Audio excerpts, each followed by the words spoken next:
All right, good afternoon, Davis. This is Mr. Bambrola, the principal. Listen, I know everyone's kind of stuck at home over these last few days and today, so I just want to say that Miss Marinero, the Davis teachers and staff, we love you, we miss you, and we thought one fun way for us to kind of connect with you would be to do a little virtual read aloud. So I'm going to send your parents this link. Well, if you're watching it, they already have it. And we'll have a chance to do a story with you. You can watch it today, you can watch it tonight, you can watch it tomorrow, and then you can do some activities with the book. So I thought we could have some fun. And I have a special guest that is going to join me for today's story. Are you ready? Let's see who it is. All right, come on, friend. Look who it is. It's Paige. So, have a seat, Paige. So Paige, what do you say? Should we do a little story together? Your nose is a little bent here. I'm not sure what's up with that, but that's okay. So today, we're going to read a book that's really special to me. It's a newer book, but it's just a really, really great book. It's called Thank You, Amu by Oji Mora. Now, this book is just, it's in the spirit of everything we should be talking about right now, what's going on in our community. It's about unity and togetherness and thinking about others first, showing gratitude, which is a word we've talked about this week. So, one of the things I thought we'd do today is we'd read this book together. And like good readers do, well, I'm going to just do a quick little book walk, look at the cover, look at the back, because parents, sometimes the best reading habits actually happen before we even open up the book. So, I'm looking at this page. We see the book called Thank You, Amu, and I already see these two kind of stickers here, which means that they won some awards. So this book must have won some pretty exciting awards. I see the Caldecott Honor and the Connecticut Scott King Award, which is for nonviolent social change in books. So we know this book is going to be pretty good. And I open it up, I see these really cool illustrations, and that's something that this book has won some awards for. The illustrations are amazing. So I look at the back, it says here, a little blurb or a little quote. It says, sharing is a lot like giving thanks. They both bring people together. So we're going to talk a little bit about sharing and togetherness today. And what's great about this book is it's great for kindergarten, it's great for third grade, it's great for fifth grade, and frankly, adults, it's good for us too. So, already, Paige, as a good reader, I'm thinking a lot about my good habits. What might this book be about? I see a young boy, or it looks like a boy or a girl in the front, sniffing something in a bowl. Perhaps it's some soup or something, and I see the steam coming off it. Looks pretty happy sniffing it. So I'm going to imagine that this is going to be about food and maybe about sharing food, since we saw sharing on the back. So I see someone in their window, and I see the steam coming out the window into the neighborhood. So I'm already making some predictions that maybe someone's going to be sharing some of their food with someone else. What do you say, Paige? Should we read? All right, here we go. So, it says, note to the reader, Amu, O-M-U, is pronounced Amu. It's the Igbo term for queen. So, Thank You, Amu, by Oji Mora. On the corner of First Street and Long Street, on the very top floor, Amu was cooking a thick red stew in a big fat pot for a nice evening meal. She seasoned and stirred and took a small taste. What a delicious stew, Amu said. Tonight's dinner will surely be the best I've ever had. And readers, you can take a look too. So this must be Amu here. The illustrations are beautiful. With that, Amu put down her spoon and went to read a book before supper. As the thick red stew simmered on the stove, its scrumptious scent wafted out the window and out the door, down the hall and toward the street, and around the block until knock. Someone was at the door. When Amu opened it, she saw, we'll see in a second, and I saw some really cool words in their page. So I saw words like scrumptious and simmered, and the scent that you smell it wafted out the window. So it's good for readers, and we can think about parents. What does that word mean? What do you think it might mean? What makes sense in that sentence? And when Amu opened it, she saw a little boy. Little boy, Amu exclaimed, what brings you to my home? I was playing with my race car down the hall when I smelled the most delicious smell, the little boy replied. What is it? Well, that's a thick red stew. Stew, he sighed. That sure sounds yummy. Let's take a look. Aloud thought for a moment. She was saving her stew for dinner, but she made quite a bit. It would not hurt to share. Would you like some? And the little boy nodded. And so Aloud spooned out some thick red stew from the big fat pot for her nice evening meal. Thank you, Aloud, the little boy said, and he went on his way. Well, that was very nice of Aloud to share the stew, wasn't it? Maybe we're seeing a theme here. With that, Aloud closed the door and went back to her book.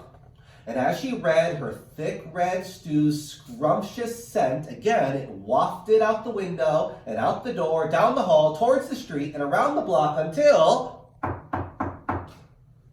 someone was at the door again. When Aloud opened the door, this time she saw... Think someone's there, Paige?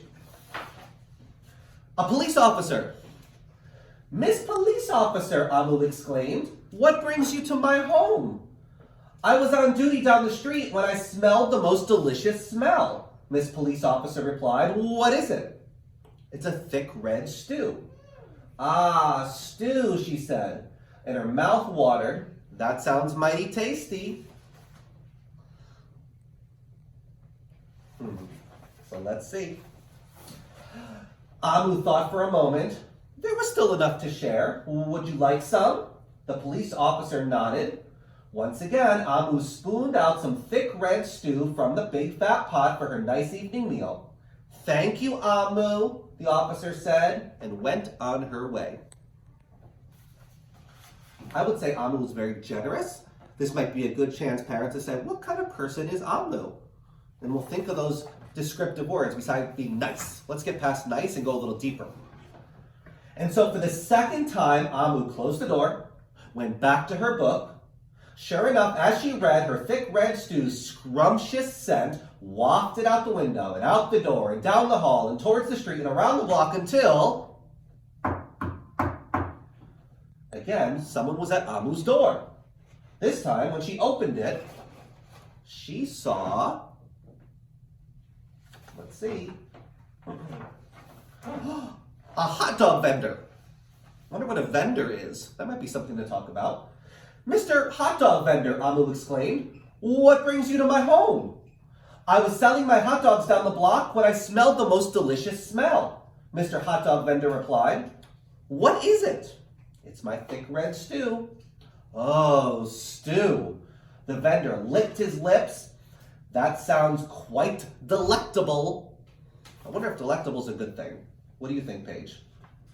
Thanks for the contribution. Okay? So, Aloud spooned out some thick red stew from the big fat pot for her nice evening meal. Thank you, Aloud, the hot dog vendor said, and he went on his way. So we're seeing a pattern here, aren't we? Almost there. Throughout the day, people from all across the neighborhood knocked on Aloud's door. She fed a shop owner, a cab driver, a doctor, an actor, a lawyer, a dancer, a baker, an artist, a singer, an athlete, a bus driver, a construction worker. Even the mayor stopped by. And each time they knocked, Aloud shared. And again, we see just amazing illustrations, which can be very inspiring as well. Soon, the sky darkened, the street lights brightened, and it was finally time for dinner. But when Aloud opened her big fat pot of thick red stew for her nice evening meal, it was empty. Uh-oh. Aloud sniffled. Well, there goes the best dinner I ever had. Sorry and blue, she sat at the table with her empty pot. She looks upset, I can tell from the picture. Sometimes we use the pictures for hints about how someone's feeling. So I'd also notice it said sorry in blue. Well, she's not actually blue, so it might be a feeling. We have to think about what that word blue means. So she sat with that empty pot until a bunch of knocks at the door. Who could that be, Amu wondered. So when she opened the door, she saw the little boy, the police officer, the hot dog vendor, the shop owner, the cab driver, the doctor, the actor, the lawyer, the dancer, the baker, everyone she fed today was at her door. I'm sorry, everyone, Amu sighed. My thick red stew is all gone. I have nothing left to share. The little boy tugged at Amu's sleeve. Don't worry, Amu. We're not here to ask. We're here to give. The police officer carried in a fresh salad. The mayor entered with roast chicken. The baker brought a collection of sweet goodies. Even the little boy presented Amu with something special in a shiny red envelope. Everyone who had knocked at Amu's door that day squeezed inside her tiny apartment, and together they ate, danced, and celebrated.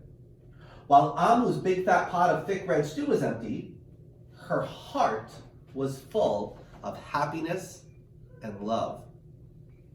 So I'm starting to think, Paige, as a reader, sounds like we're learning something about what happens when people are generous with their time and their belongings, what that means they do for other people.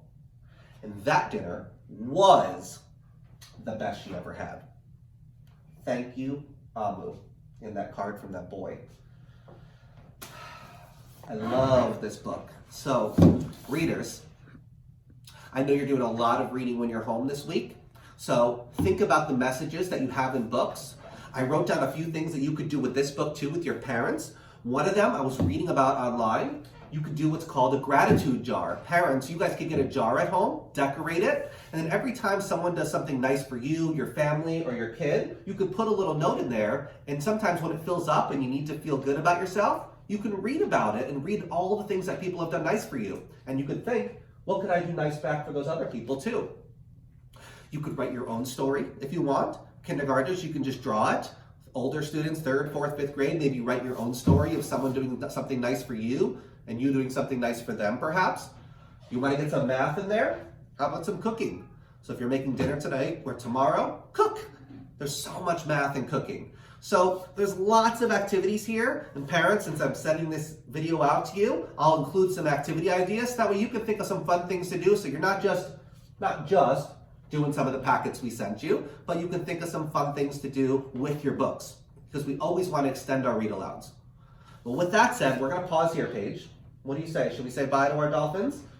So, Davis, we miss you. We love you. We'll see you soon. Remember your 3 B's. What are they?